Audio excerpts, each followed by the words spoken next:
Hi, I'm Nat. And I'm Mike. Who am I? And I'm Guy.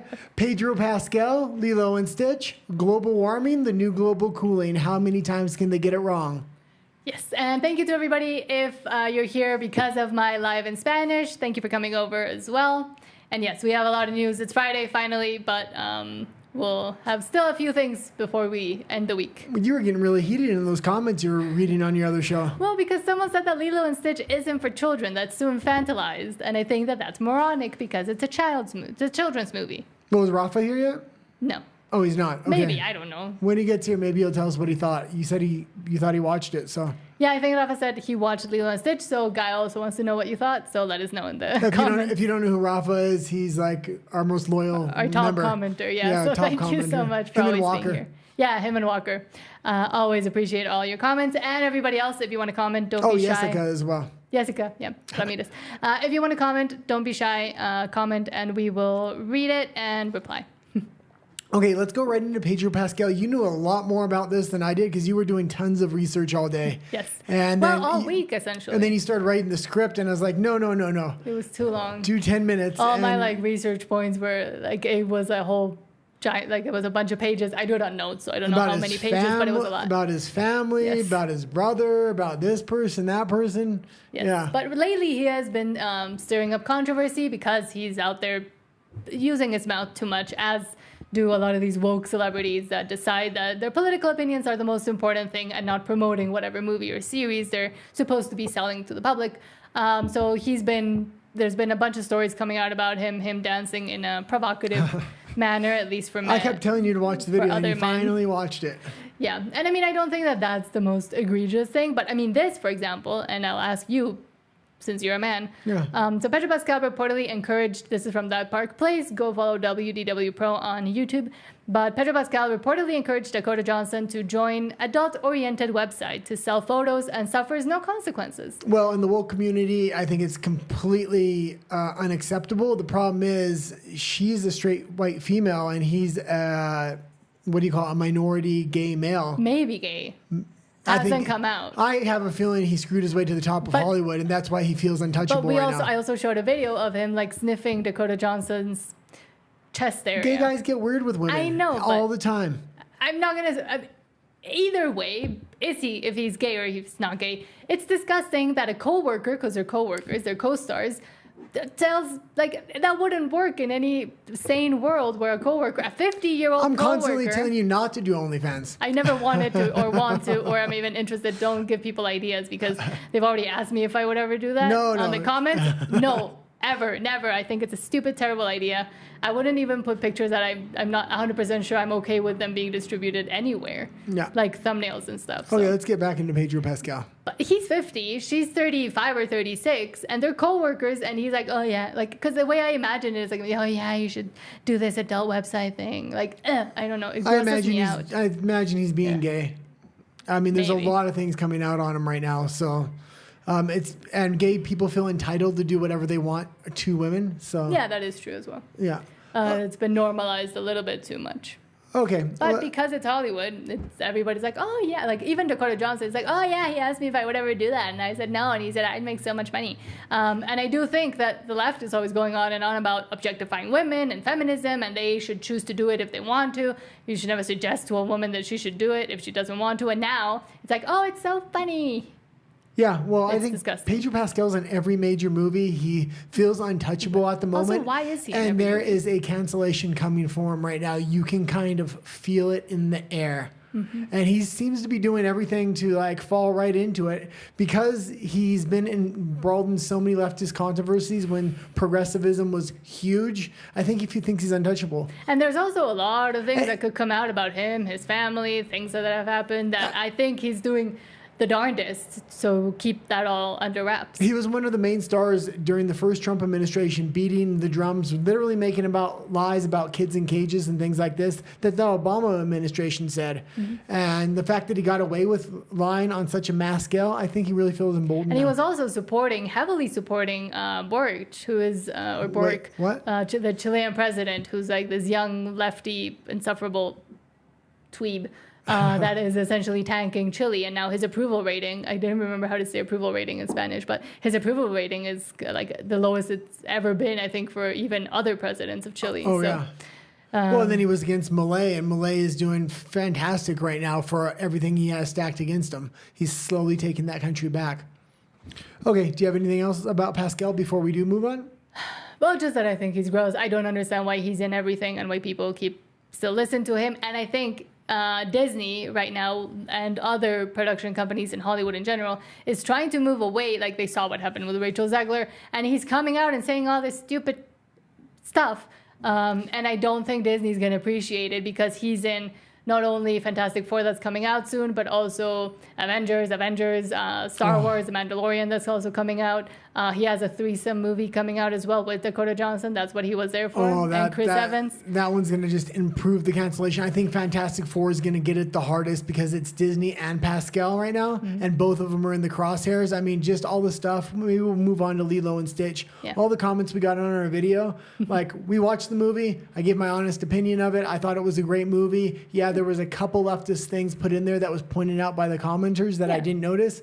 But yeah, overall, I thought it was good for both sides, both progressive and traditionalists. And it was mostly apolitical. Yeah. And that's fine. But that being said, people really came hard in the comments. People online right now are going hard at this movie. It's enraging both the left and the right. Which is really funny. It's like it's making the extremes angry because it's so centrist. And I feel like sometimes I'm on the traditional side of the coin most of the time. But with this movie, I had a very moderate view. Maybe because it tugged at my emotional heartstrings because I didn't have parents growing up. But even like you have to dig really hard to try and find like, oh, it's super gay, or oh, it's super female empowerment. And yeah, even when it does the things that would appeal to the left or would appeal to the right, it does it in a slight way. Yeah, it's subtle. Yeah. And that's fine. That's what people want. And that's that's how Hollywood always used to be yeah. with its propaganda, whether it was conservatism, Christianity, or progressivism.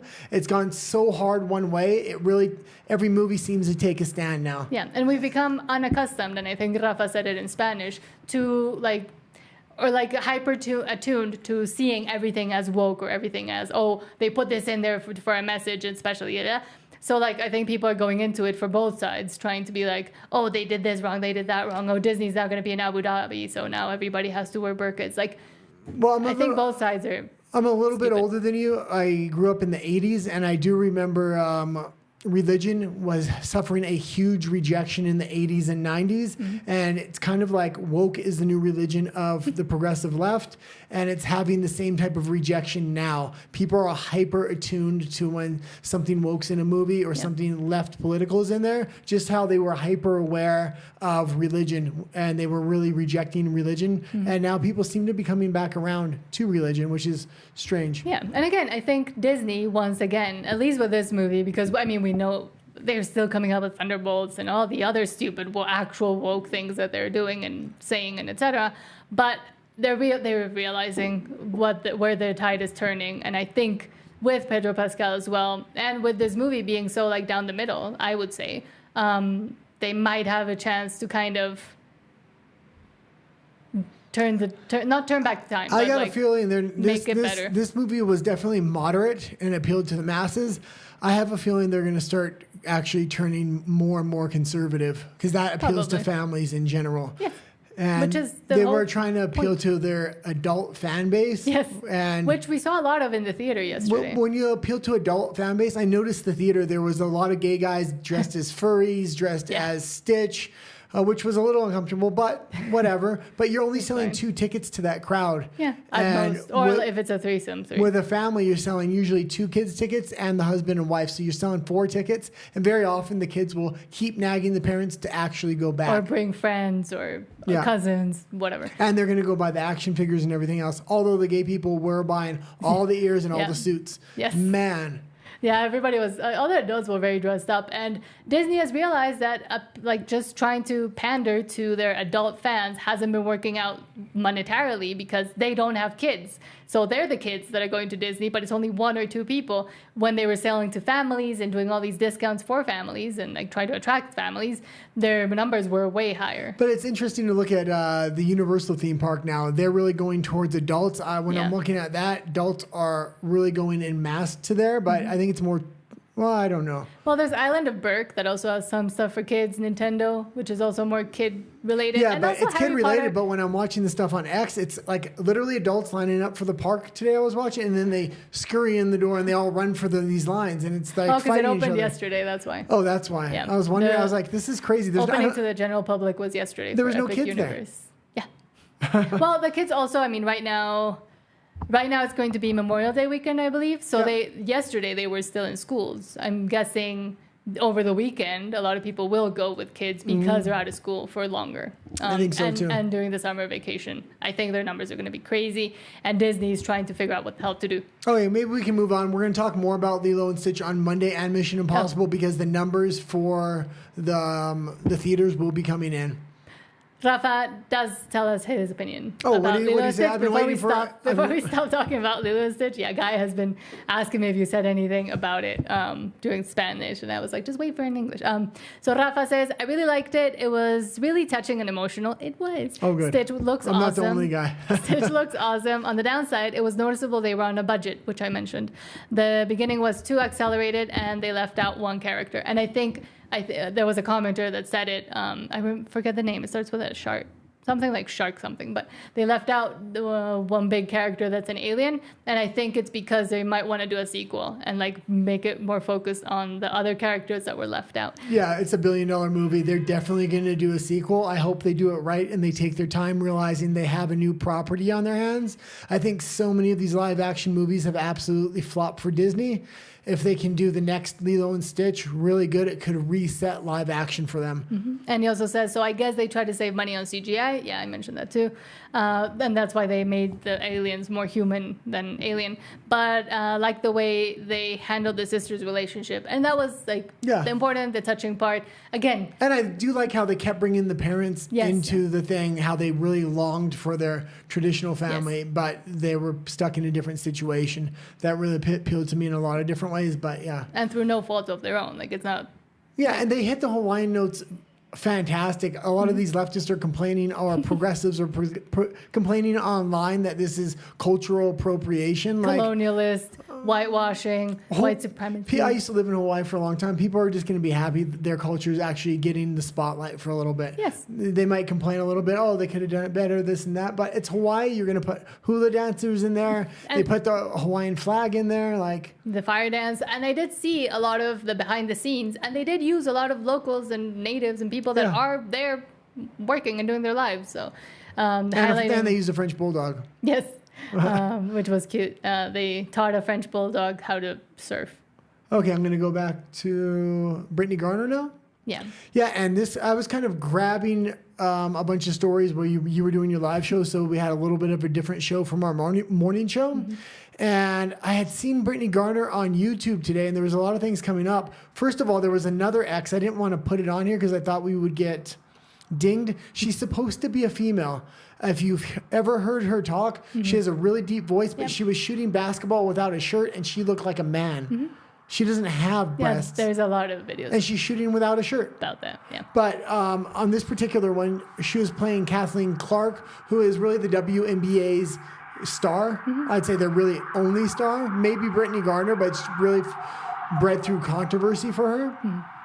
And what she says, and there's not without a doubt, I'm not a lip reader, but I can read her lips. Yes.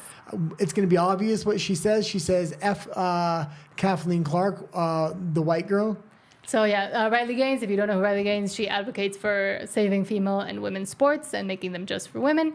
And she's great. But she says, Brittany Griner appeared to call Caitlin Clark trash and an effing white girl after fouling out last night. Just a reminder, this is who we traded for who the U.S. traded for the Russian merchant of death. Oh yeah, and just one moment. I think the movie was called Lord of War with Nicolas Cage. That movie was actually about the Russian merchant of death. He was the largest gun runner in the world at one point, and we traded him, who we had in U.S. prison, the U.S. for this girl guy, whatever it is. This person. Yeah. Who was in jail because of bringing illegal substances into Russia. You traded the world's most notorious gun runner for somebody that smuggled weed into Russia. That was under Biden, by the way. Or the ticky-tack fouls that we were talking about earlier today. play it again because it's just you're gonna have to kind of lip read it. Or the ticky-tack fouls that we were talking about earlier Effing today. white Yeah, girl. effing white girl. You can see she says it. Either that or she said white. And she's the one that fouled out on Kathleen Clark, is her name? Caitlin. She's the one that fouled on Caitlin Clark. Caitlin Clark on every single game is just becoming a punching bag for the WNBA other stars. They can't play against her, so they're having to just literally physically abuse her. And she's a lot smaller than everybody else.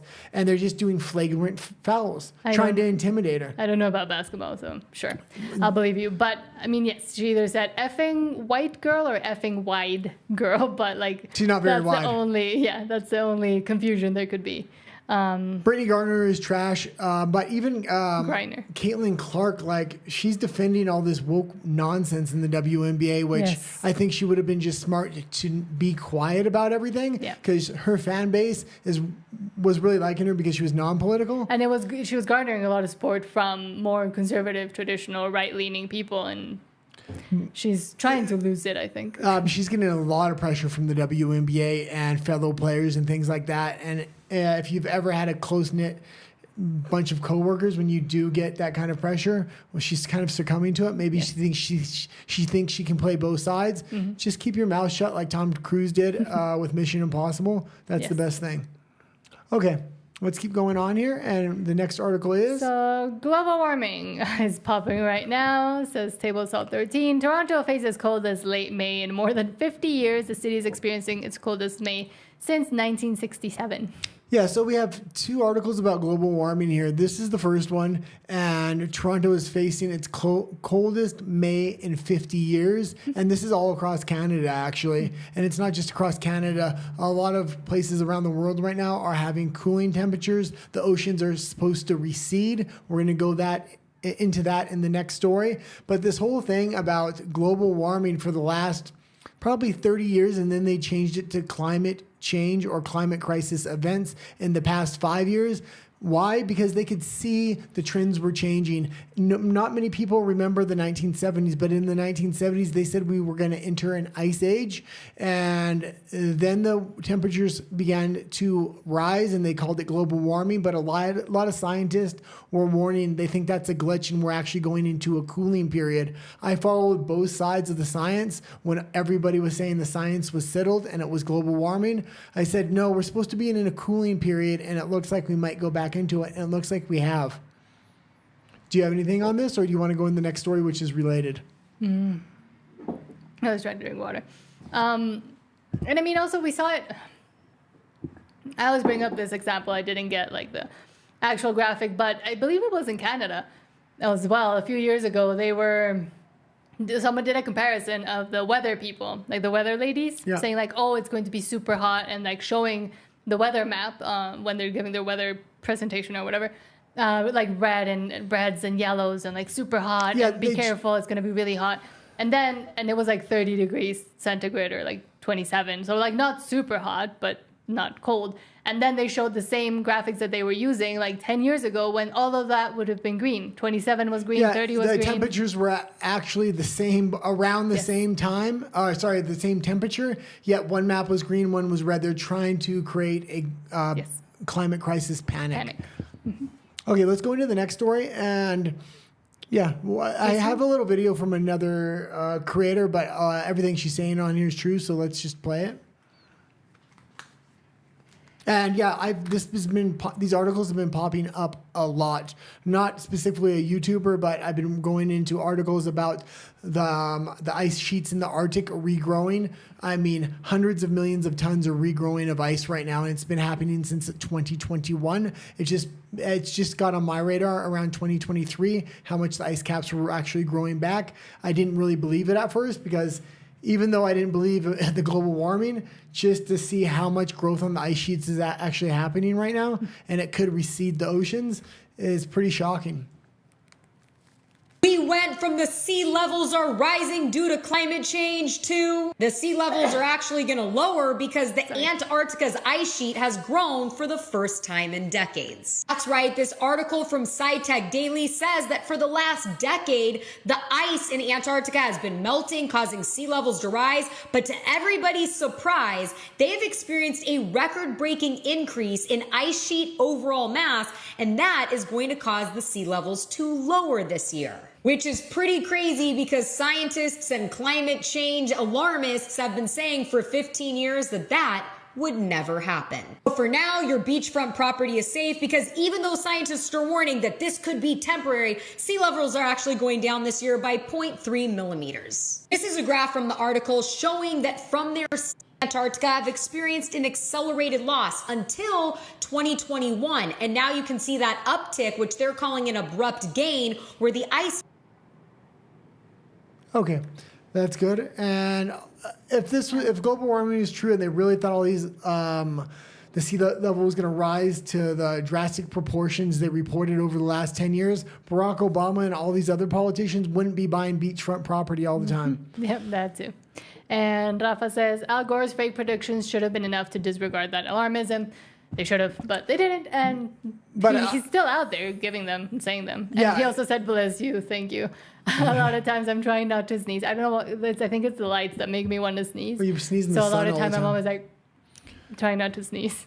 Also, it's coming a little bit late because I really think that this regrowth of the ice and the receding of the oceans and the cooling of temperatures globally right now is really throwing a wrench into a lot of this. All this climate change stuff is really based off the 20-year previous lie of global warming. The fact that we have Bill Gates trying to block out the sun with the UK government, which we reported on. If you don't know about that story, just type it into Google or on X about Bill Gates trying to block out the sun. The UK government has already approved to release chemicals in the atmosphere to reduce the sun in a country that gets very little sun to begin with. Anyways, yeah. So, also, Bill Gates, we had another story earlier today. I won't get into it. I'll just give the abbreviated version. Basically, he wants to cut down hundreds of thousands of acres of trees and bury them because this is going to help climate change somehow when the trees themselves are the ones pulling the carbon out of the air. Mm-hmm. That's how they breathe. Okay. And speaking of the UK, just their neighbors are starting to also get tired of mass immigration. And this was from the protest we showed a few weeks ago, but I'm going to talk about a movement that's starting to form in Ireland now. And let's just watch this again so everybody can get refamiliarized. I can't have the music on. Yeah, that's fine. So this was a huge protest. It was actually much bigger than this in the original footage we had. But I just got this to kind of remind everybody at this mass protest against immigration in Ireland. Ireland has been one of the hardest hit countries in the EU for immigration. The politicians have completely betrayed the Irish people. And they're just flooding Ireland with immigrants right now. And Ireland's a very hard country to get to claim immigration. So the fact that the EU is assisting and sending them there is just crazy. Okay, we can stop the video. I just wanted people to remember. But there's a lot of talks on independent circles online about Ireland referendum on mass immigration. So people are starting to talk, and there's a movement for a referendum to happen in Ireland for mass immigration. And we're seeing the referendum being pushed for an Alberta separatist movement right now. So people around the world are really starting to demand things from the government, and they should have done this a long time ago. The pandemic was a huge warning sign. So I'm glad to see the Irish people finally starting to stand up for themselves. Yes. But the next story we're going to go into here kind of shows what can happen when mass immigration goes wild. Yes. The EU has just recently had this surge of mass immigration over maybe the past decade or something, but especially the last few years. France, for decades and decades, has suffered from mass immigration because they had lax policies. There are a lot of movies. I think it's called, is it called District? I can't remember. District something, but There's movies about how mass immigrant gangs have just taken over sectors of the city where police can't go into. People don't really believe this is how France is, but it is like that. The immigrants there are extremely violent and well integrated into an alternate culture from the regular society. Let's play the clip. Why don't you read the headline first? So, French police fleeing after being attacked by migrant gangs in a Paris no-go zone. Shocking. Yeah, so these migrant gangs have taken over like huge buildings like this, and they just run the entire buildings now. They run the entire districts around the buildings.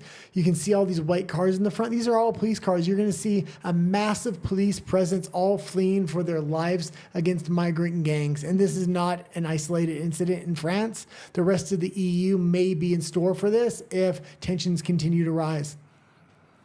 C'est la folie. C'est la folie. Regardez comment ils vont casser les voitures des policiers. Le jour de l'Aïd, wesh. Non, c'est pas bon. They look like clown cars there. Nos voitures à Lima. Nos voitures. Oh, nos voitures à Lima.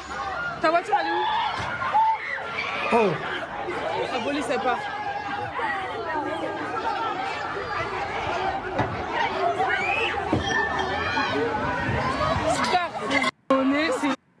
There was a movie.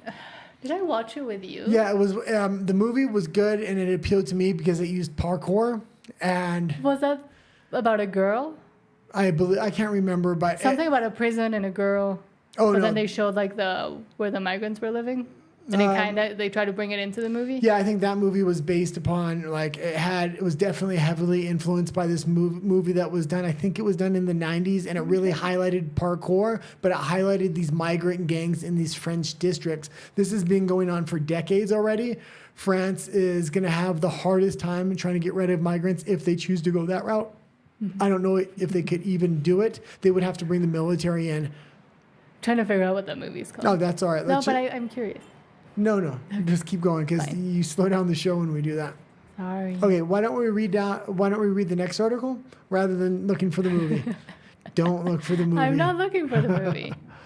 Hold on. So this is from Rebel News, Canadian independent news media. And we're going to get into a few Canadian stories here, and then we're going to go into American news after this. I try to put them into regions, I guess, today because, yeah. So the feds in Canada beg Rebel News to drop investigation into Chinese military in Canada. Global Affairs Canada is threatening to close a legally filed access to information request if we don't jump through new hoops, even though they already took an illegal 380-day extension back in January 2021. This delay is unlawful. And apparently, the Army deployed a team of 4 observers from the Canadian Army Advanced Warfare Center to China. Chinese PLA accepted a reciprocal invitation from Canada to observe winter survival training in Ottawa. So this was going on during the Trudeau administration. It was a huge scandal that Rebel News uncovered. They were training Chinese pilots on U.S. weapons systems that they had bought from the U.S., and there was no oversight in this thing, so they were having a lot of access to a lot of different information, and then they were going back to China, and it's suspected that they shared all that information. Well, they obviously did. Yes. And this was happening on a regular basis in Canada. The Americans brought it up, and they continue to train these Chinese soldiers in Arctic warfare. Supposedly, it was because they were at war with India, and they wanted to train the Chinese soldiers to defend themselves in cold weather conditions, but they were training them on jet fighters and everything else. They have been requesting this Freedom of Information Act, which they should legally have the right to for a long time. And now the government wants to press charges on them to try to stop them from getting this information. And also, I mean, even Canada allowed the Chinese to have police stations from China within Canada where they would arrest citizens that had dissented or left China, kind of. Chinese citizens, not Canadian citizens, Yeah. but the fact that they were able to do that is insane. An outside government set up a police station within the country, and basically nobody knew until some news started trickling out. It's crazy. this goes into Canada's entire immigration policy and how it was remodeled under Trudeau. The number one immigrants that are allowed in are Indian and Chinese immigrants. The Chinese immigrants that are allowed in are different than every other country. They have to first be approved by the CCP, which is the Chinese Communist Party, before they get approval through the Canadian government. The Canadian government has to check that the CCP has approved them to enter the country. Why? They don't, what they used to have in Canada were all the dissidents that didn't want to be in China, that didn't like communism. So you had a lot of refugees come to Canada from China. Now it's like CCP approved people coming from Canada, which is changing the voting demographic in Canada specifically. So, And also bringing in a lot of money and investment and building buildings that nobody can live in because they're so expensive. And a lot of Chinese immigrants that were the original Chinese immigrants to Canada that were communist dissidents were complaining that they were being targeted by these Chinese police stations, and they were trying to get rid of the dissenting voices in Chinese dissenting voices in Canada and replace them with all CCP assets. Yeah, within their own Baidu or whatever those social media apps are called that they use in China, but they also use in Canada. Because there's a visible presence in Vancouver of older Chinese people that were dissidents that protest on a weekly basis. Yes. But they're all very old because they came to Canada like 40 years ago. So. And now the new ones are the ones to be worried about. Yeah. Okay. So Carney. Apparently, Canadian leftists let's bring up are starting to... Oh, hold on. I was reading. Starting to realize they've been manipulated by Carney and Mike Myers for some reason. The actor? Yeah, Mike Myers, the actor. They were doing a propaganda campaign leading up to the election, how Carney was the right thing for Canada. Elbows up. Elbows up. Yeah, that whole thing was propagated by Mike Myers? Yeah. Michael. But that's the horror guy too. Anyway, but it's the guy from Austin Powers. Yes. And Mark Carney. So let's play this. This is actually a liberal talking on the TV. When I first seen this clip, I ignored it because I thought it was a conservative, and then I did more research. Liberals are waking up in Canada because they voted against Trump. They voted against the U.S. And now Carney is just completely flipped on everything he said. Elbows down. And he's saying we're in the biggest crisis ever, yet we go on vacation and we don't put a budget out. He's doing everything you would do if you want to collapse the country. Somebody should do a AI or a meme of Carney doing the chicken dance because elbows up. So do. I think they don't need AI. He actually was doing that. So. Oh, actually, yeah. but the chicken dance. Yeah. I need to watch that. Okay, let's play the CBC clip. The government propaganda. It can be a little head spinning when you think of the elbows up to let's make a deal on continental missile defense. Pause it again. I think. And Canadian Liberals are vehemently against war. They're extremely pro-socialist. There's been a clip saying... Well, they're pro-war when it comes to Ukraine. Yeah, but and certain incidents... Palestine. Yeah, but they don't want to build their own army. That's the big thing. Yeah. They want to spend their money on healthcare, which doesn't work. They just want to have politicians line their pockets with healthcare money, and they don't want to invest in actual weaponry. Yeah, they're scared of the military, of having a military. There is importance in that nuance of figuring out what the actual relationship we're talking about is. Does any of that break through? It matters how you communicate this stuff. I think head spinning is the right way to describe it. Even in this press conference, he was talking about our sovereignty is at stake, and when he was pressed on it, his sovereignty isn't really at stake by his own admission. He doesn't want to talk about the 51st state. That notion's dead. But then why are you saying our sovereignty is at stake? Because after that, he says, we need a new global commercial trading system, right? And this is where I get a little bit uncomfortable with Mark Carney. So we got to keep pausing it because CBC News likes to hit everybody with anything. But yeah, everything he ran on, he's now doing the same. 51st state, this will never happen. And now he's just Trump's best buddy. Because if you read his book, Values, he talks about the need for a new global commercial trading system. And I don't want to see him sort of manipulate an already tense time that Canadian businesses, families, workers are feeling. And like we kept saying, he was the global architect for the World Economic Forum and this new system of governance that was supposed to come in. And if you read his book, this new global governance was supposed to go around the climate crisis, against carbon tax and things like this. So the other stories we just talked about global cooling and a lot of these trends actually reversing themselves, is going to really put a wrench into these globalist ideas of how they were going to reset the new economy. Yeah. To achieve some ideological goal he's long had. The truth is, he can't change geography. The truth is, the U.S. is always going to be our #1 trading partner. The relationships and touch points are bigger and deeper than the governments have, right? Donald Trump, God willing, won't be here longer than 3.5 more years. And there's going to be a relationship with the U.S. after that. So I think he's got to really nail down, are we against America? Are we pro-America? And he's got to find more... Well, he wants to be pro-EU because the EU is all in on this new global digital currency. They're all in for this climate crisis, how they're going to control their populations, how they're giving out propaganda. Everything is aligned with Canada, Australia, the EU, and the UK. Problem is, Donald Trump threw a huge wrench in that thing, and they don't know what to do. Yes. The backbone of the entire system was supposed to be based upon the U.S., Yeah. and it's just not happening now. The U.S. is actually trying to make two currencies and make sure the U.S. currency doesn't collapse. The entire system was based upon U.S. dollar collapsing, and then the euro digital currency was supposed to be the new digital center.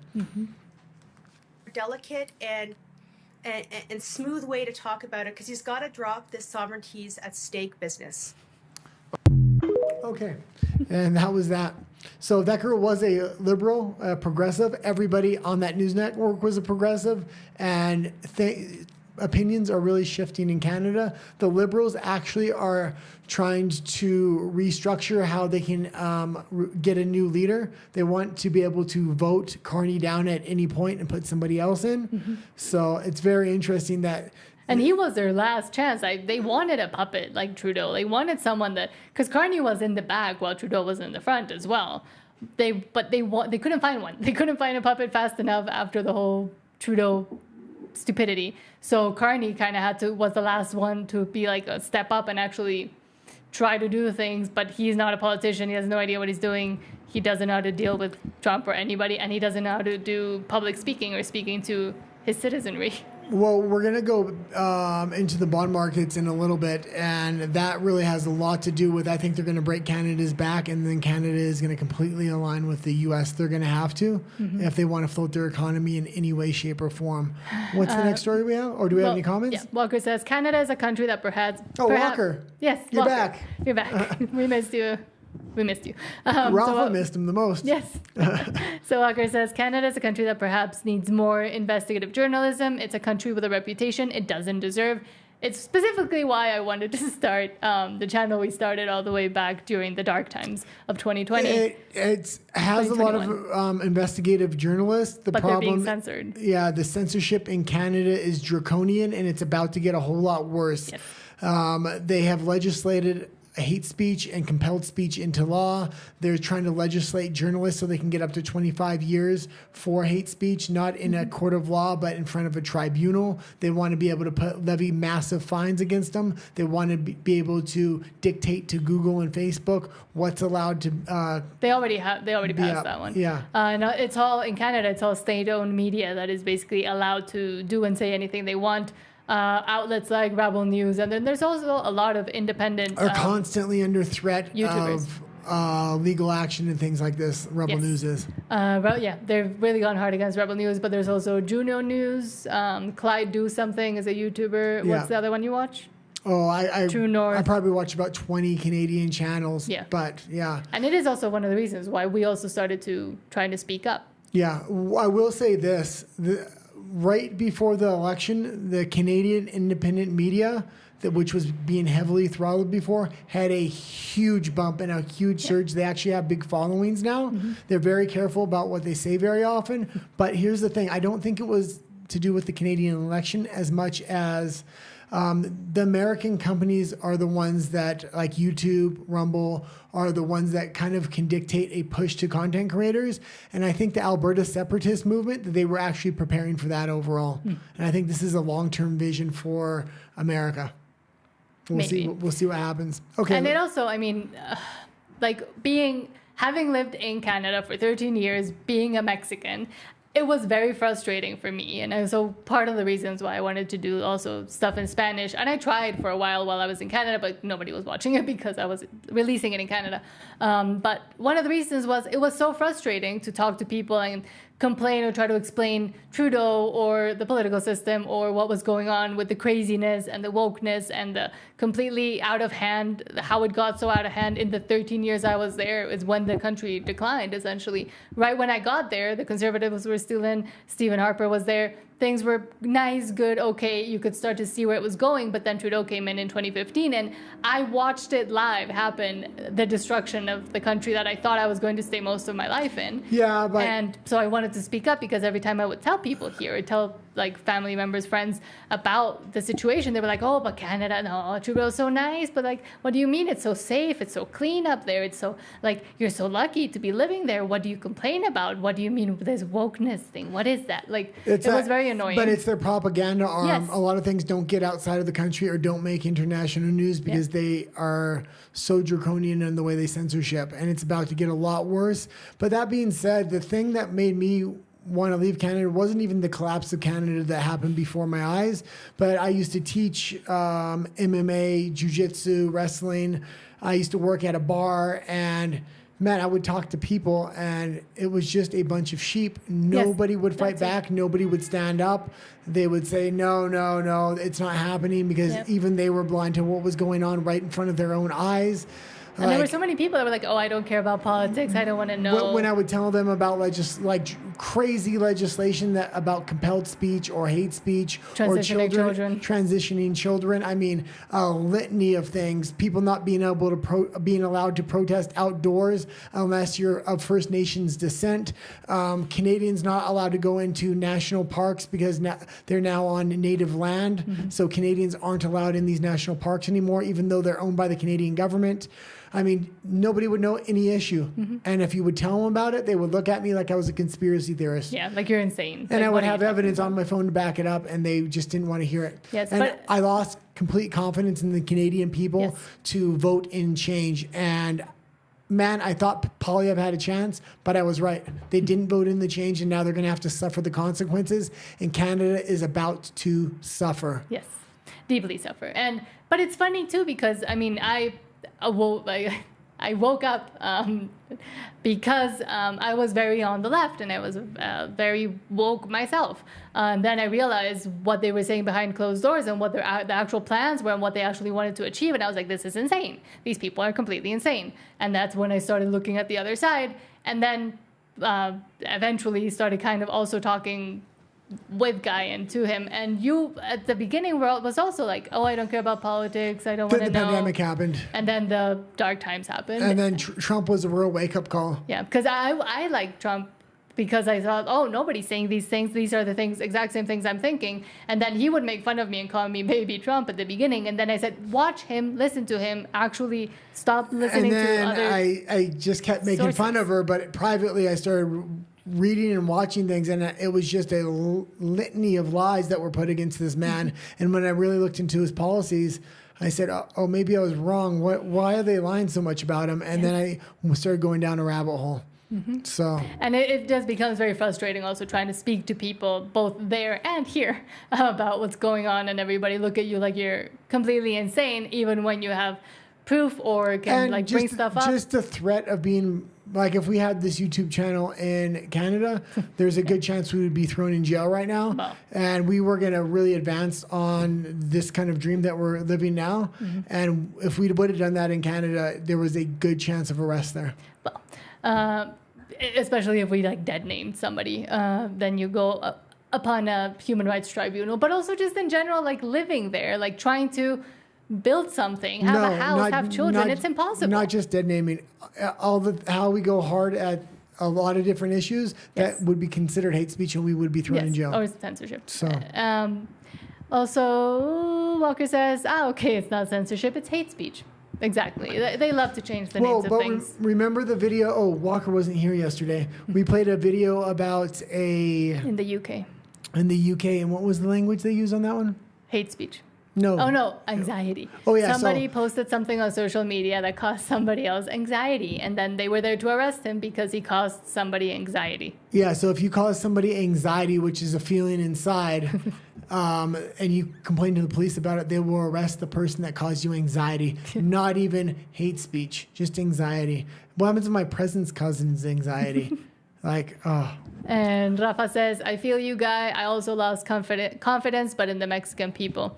And me, I've lost confidence on all the peoples I know. Yeah, but at least there's so much chaos here. There's so much freedom through chaos. Everything is so organized in Canada. It's a top-down dictate. And as soon as the government says something, the people do it. Yes. And it's like clockwork. And especially during the jibby jab era in Canada, people loved calling on their neighbors, yelling at people, put on your mask. Everybody thought they were a cop. When you would go into restaurants, because I had a fake vaccine passport, all you would hear is about how they hated people that weren't vaccinated. They deserve to die. They don't care if they all die, because they thought everybody within the restaurant was vaccinated, because you had to have Yes, we both had one, and I heard those conversations as well. Just walking around in the city, but then not being able to go into the grocery store, stuff like that. But in Mexico, yes, freedom through chaos, but also we have always been very skeptical of our government because of the 70 years and then everything else and the corruption. In Canada, they're so organized and everything's so top down that it's a heavily corrupted country. There's so much corruption, but it's just on a higher level where people don't even see it, and it's become, they're so advanced with their corruption that nobody can call it out. Even like the government corruption is so advanced and so high level, it's just it's insane. And so is the organized crime in Canada. There is no real street violence, street gangs, things like that. It's all like, we're here for business, and it's in major international gangs like Russian gangs, Triad gangs, Chinese. Mexican gangs, but nobody's trying to be violent in the way that they make money. Well, the Hindu ones are. Not the Indian gangs sometimes go off. Like it's just migrant gangs, pretty much. It's different. Yes. It's kind of a different thing. But again, it is frustrating, but I do have slightly more confidence in Mexico because at least there will always be someone that's like questioning the government and doesn't fully trust the government. In Canada, that has been lost a long time ago. Okay, let's go into the next story, and that was the boomers in Canada. And Canadian house prices are the highest in the world. A single apartment in Vancouver can cost upwards of $1 million, and that's really for a shack. Most people that bought housing in Canada even 10 years ago have seen their property values skyrocket to the times of 10. Mm-hmm. So this is the retirement fund for every person in Canada. This is one of the major reasons the boomers voted for Mark Carney, was to save government jobs and to protect the housing prices. Let's read here. So every boomer who has been using their home as a piggy bank just pooped their pants. Canadian government has to allow home prices to fall to make housing more affordable, experts say. Yeah, and the government is currently talking about they're not going to allow home prices to fall, but I don't think they're going to have an option because the economy is about to collapse.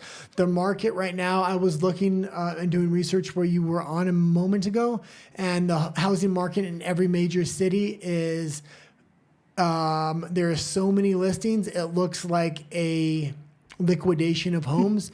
Everybody's trying to sell. Everybody I knew, because I worked in a bar, people would get loans for 5 or 6 apartments because they were Airbnb-ing them all out, and everything was being taken up. You couldn't buy an apartment in Canada. No. You were having to buy pre-made apartments and wait 2 or 3 years to take ownership of it. Now the market is just absolutely flooded, and the next step is a crash in prices. Mm-hmm. And the government, this is going to hurt their voting base because the people that voted for them specifically voted to keep housing prices the same because that was their retirement. They're going to be in a really hurting situation. Yes. And that's why everybody's trying to sell right now. That's why the market in Canada is so flooded. They want to cash in on their retirement. before the prices fall. Yeah. And the prices are just insane. And they let it get that way. And they're levying new taxes on homes. We talked about this earlier. If you bought your home for, say, $100,000 30 years ago, and it's worth $1.5 million now, which is not unreasonable because the prices have skyrocketed in Canada, they want to tax you on all that unearned income. You haven't even sold your home. You don't have $1 million, but because the home's valued at $1 million, they're now going to tax you on that. Yes, and if you just want to watch like a funny comedy thing about this, there's I'm trying to remember the name, but just Google Canadian houses versus literal castles, and it's this guy that compares listings for Canadian properties that are falling apart. Some of them have like toilets in the middle, everything's covered in mold, and then the exact same or even cheaper versions of actual castles in Europe that people could buy for the same price as a stupid dingy house in Canada somewhere. Oh, yeah. So if you want, I'll try to find the name and put it in the description because he's really funny. And that was a Canadian Millennial news? Moron, I think that's his name. Okay. Yeah, on YouTube. And that was the Canadian news for the day. We're going to go into the American news. I'm going to start it off by talking about the bond market because everything is related to that right now. I've been talking a lot about this. Yes. I showed this video earlier. I'm going to show it again. He's going to say at one point the bond market can't fail. It can fail, and that's what we're seeing now. I've been talking about the Japanese bond market, and I said that was the triggering event that would eventually bring in digital currency, and not just Japan, but other places around the world.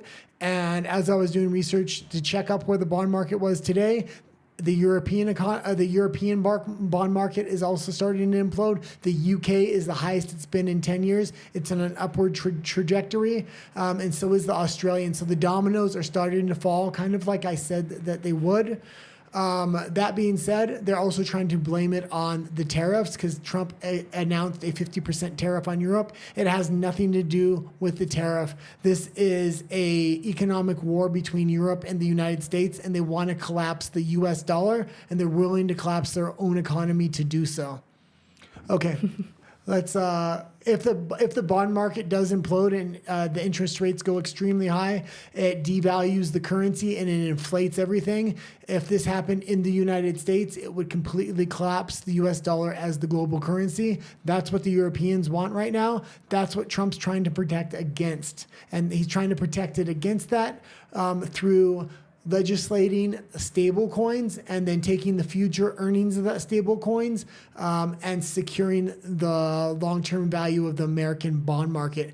If he can work fast enough, what we're going to see happen is the U.S. currency is going to maintain its global status, and there'll be a digital stable coin to be used within the U.S. most likely, which is going to provide maximum freedom for people. If we go to a completely programmable digital currency, as the Europeans want to go to, there goes everybody's freedom.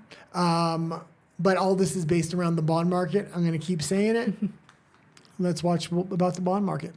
Watch the bond market.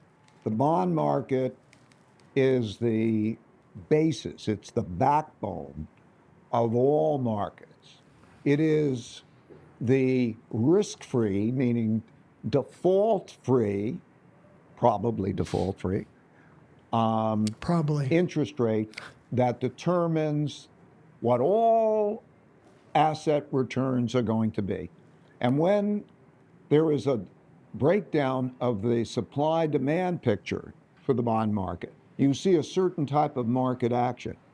You see long rates rising relative to short rates. You see the currency go down. You see gold go up because there's a movement out of that bond market because there's a supply and demand imbalance.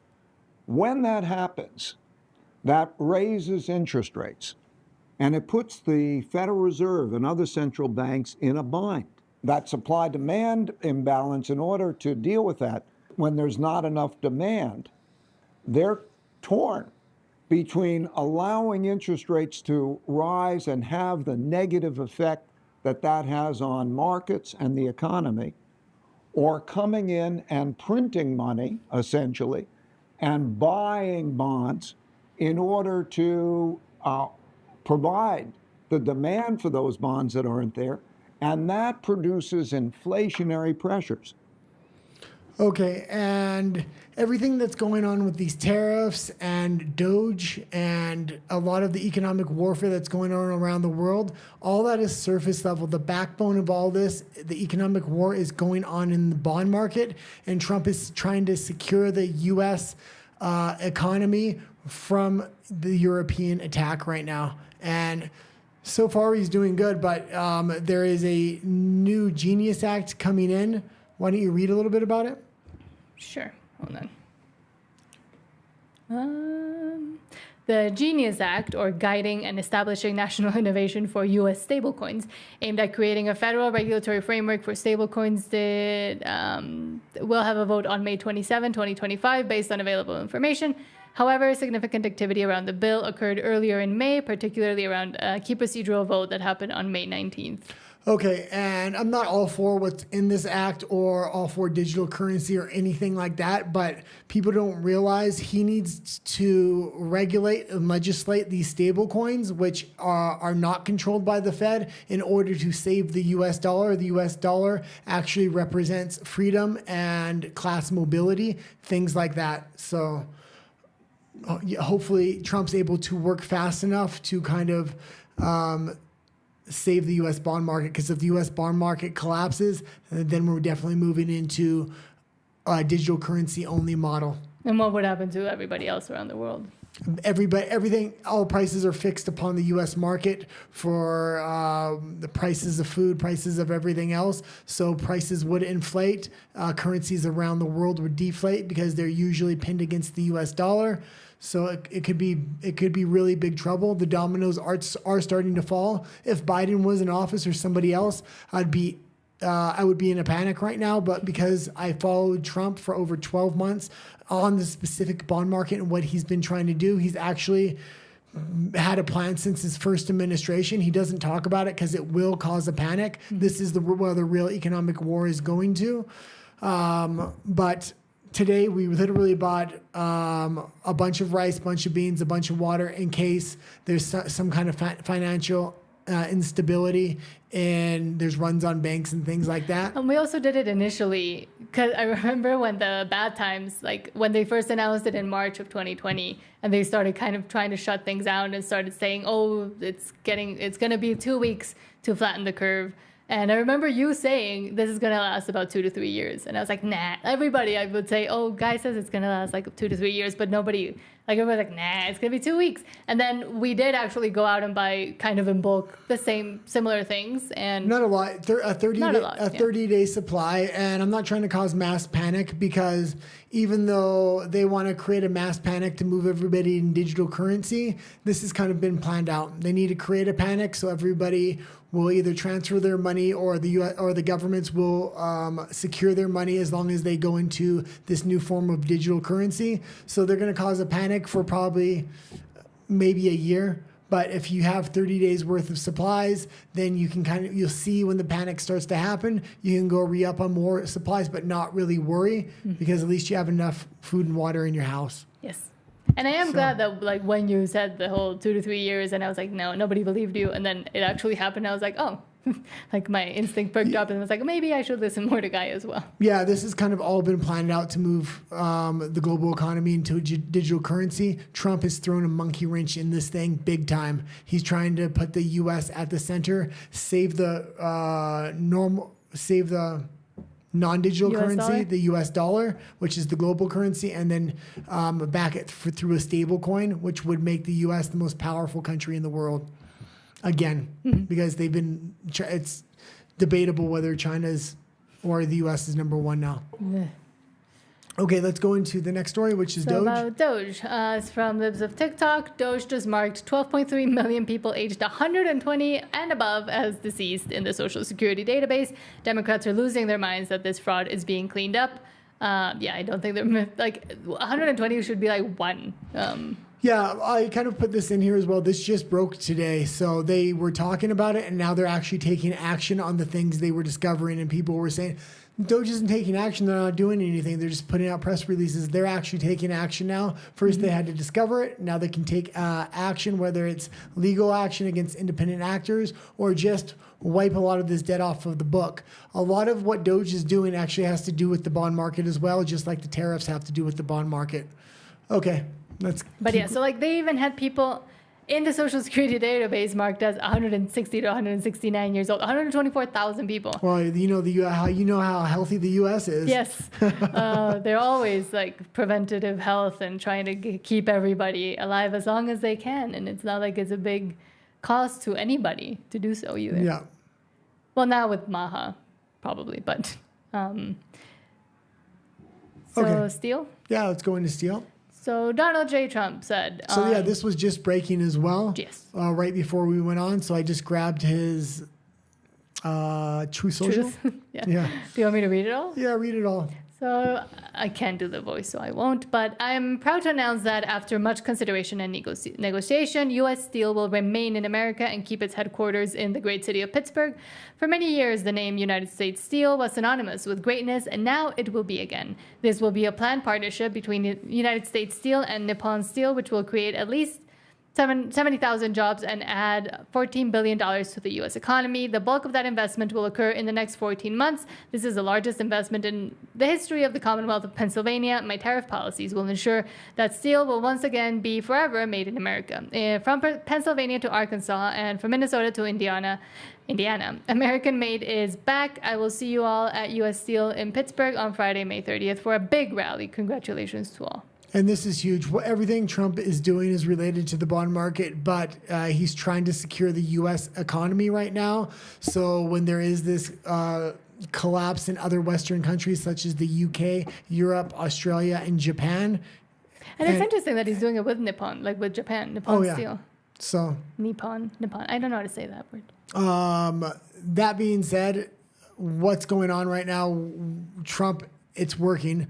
The question is, will the EU be able to collapse the U.S. bond market before he's able to put up a real insulation and defense around the U.S. economy and the U.S. specifically bond market? Okay, let's go into the next article. More Trump. So Trump threatens to we talked about this earlier today on my morning show, but it was very interesting because I had been reporting for a long time. I had just assumed because Trump had always given special privileges to Apple. What do you call it? Tim Cook? No, when you allow a company to do something. Permission? What is it called? He gives them special permissions and things like Privilege? this. No, it's not privilege. I don't know. Oh God, I can't remember the name. Anyway, he gives them special privileges to. I can't think of the word now. To what?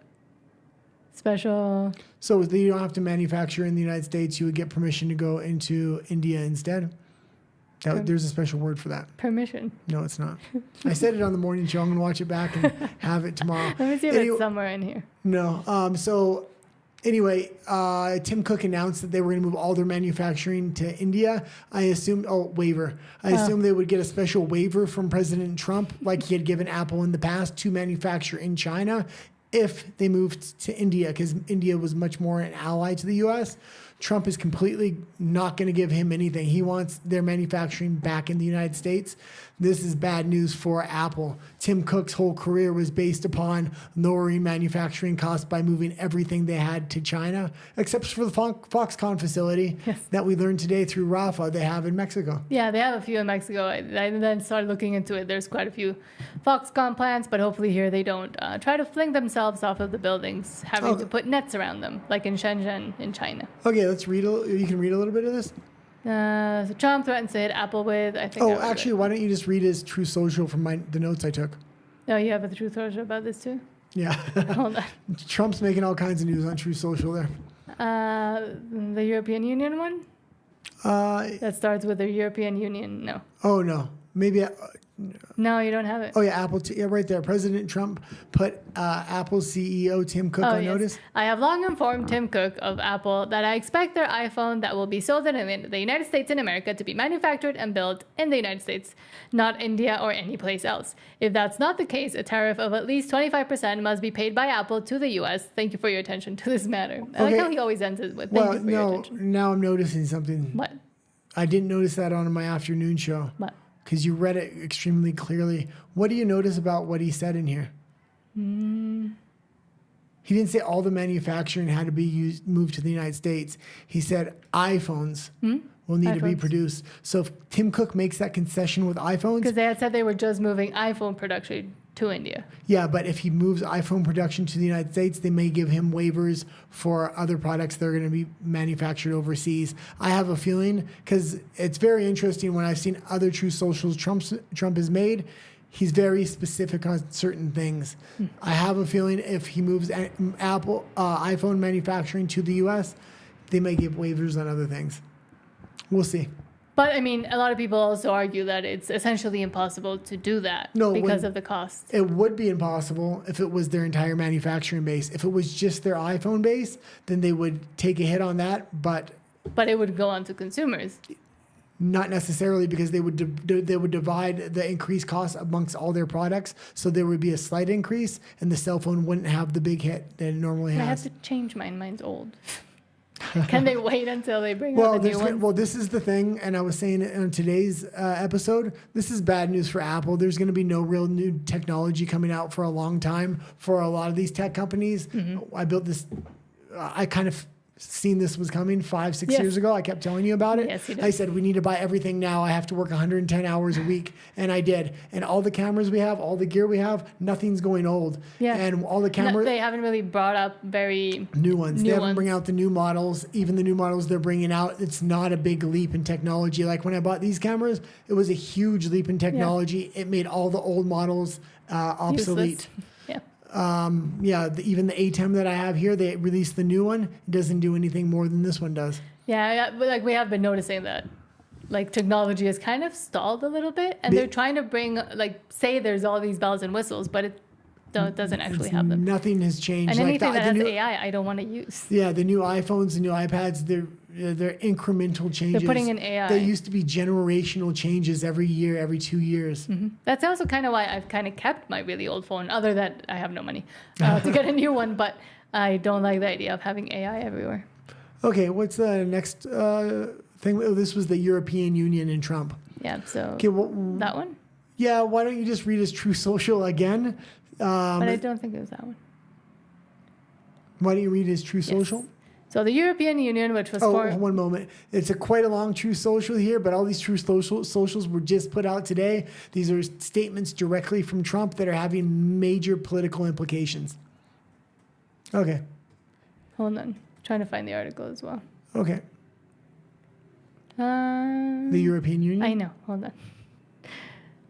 So the European Union, which was formed for the primary purpose of taking advantage of the United States on trade, has been very difficult to deal with. Their powerful trade barriers, VAT taxes, ridiculous corporate penalties, non-monetary trade barriers, monetary manipulations, unfair and unjustified lawsuits against American companies, and more have led to a trade deficit with the U.S. of more than $250 billion a year, a number which is totally unacceptable. Our discussions with them are going nowhere!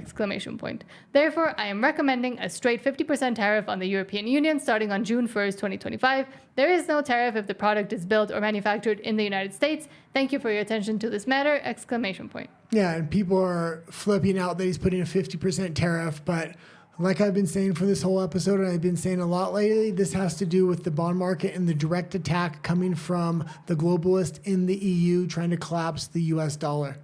And he's pissed about it, and he can't say this is what's going on, because that would have major implications on the global economy. So making these kind of threats is something more acceptable in the public eye. But 50% tariff on the European Union, it's completely justified because of the type of ways they've taxed the United States. It's been a one-way tax, a one-way tariff. Like Canada with the U.S. Yeah, and they've done it not so much in tariffs, although they do have tariffs, but more in the rules and regulations they put on what's allowed to come into the European Union. Certain things just won't be allowed, and they're specifically targeting American products. So, Yes. okay, let's actually move over to Rumble now. RUMBLE. Yeah. Oh, sorry. There So we go. we're going to move over to Rumble. Thank you for everybody that tuned in. If you haven't liked and subscribed, please do so. Yes. And we will be here back on Monday in English, in Spanish. Oh, and thank you for At everybody noon. that got us to 8,600 subscribers. Yes, in the We- Spanish channel. We just hit it on the last live show there. Yes. Well, I have to check if we haven't lost any because I got mad at people that were trying to find wokeness in Stitch when there wasn't any or almost any. But yes, we're Oh, going no, on. you gained 2 more, right? 8,602. Thank you. So keep going hard at them. And subscribe to this one as well if you want to watch us in English. This is tiny because we kind of moved everything around because this. Were there any comments before we do leave? I don't think so. Hopefully not, because in my last, during the Spanish one, I had comments, but they popped up after it Oh, ended. no, you read the last one. So, yeah, I you're did? fine. yeah. Okay. So, yes, thank you. We'll see you over on RUMBLE in a second. Oh, now I have a comment. Rafa says moving there. So, okay, at least we are getting comments on this one. Rafa Walker, we will read your comments from Spanish on Monday as well. But I'm ending this one Now. now. Okay. Hold on.